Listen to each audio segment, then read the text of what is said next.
A girl is at home, minding her own business, when all of a sudden she finds herself sucked into a parallel universe, where she is forced into combat. I watched the first part of this movie without even realising who this character was supposed to be.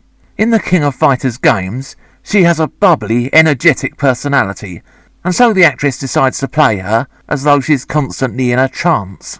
The man she is made to fight, incidentally, is Mr. Big. I'm sure everybody who ever played King of Fighters or Art of Fighting will remember his handsome head of hair.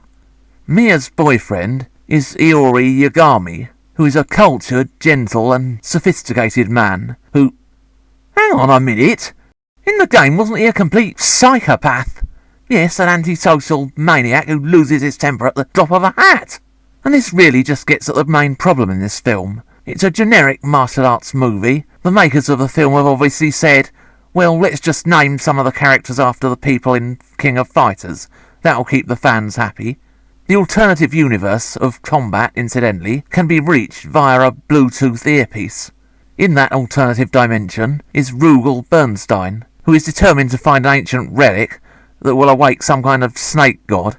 Rugal Bernstein, incidentally, in the King of Fighters games, was a crooked arms-dealing tycoon who held fighting tournaments so he could kill the best fighters in the world, dip them in liquid metal, and turn them into statues for his palace. And, here he is. You know the big boss man'll make you walk the line. Well, in the later scenes, they've got his eye right, at least. In the film, Rugal Bernstein, for some reason, keeps dressing up as various characters, as though he's in some kind of cosplay competition.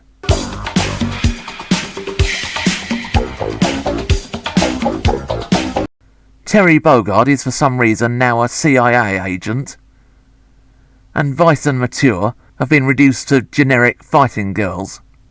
This movie is not for fans of the game franchise, and I can't help thinking fans of martial arts movies will also find it pretty boring. You'd be much better off watching the various animated versions of King of Fighters and the various other combat games made by the same people. I'm afraid this movie has fallen at the first round. Oh, and if there's ever a sequel, I've a few suggestions as to how you could go about bringing Yamazaki's character to the screen.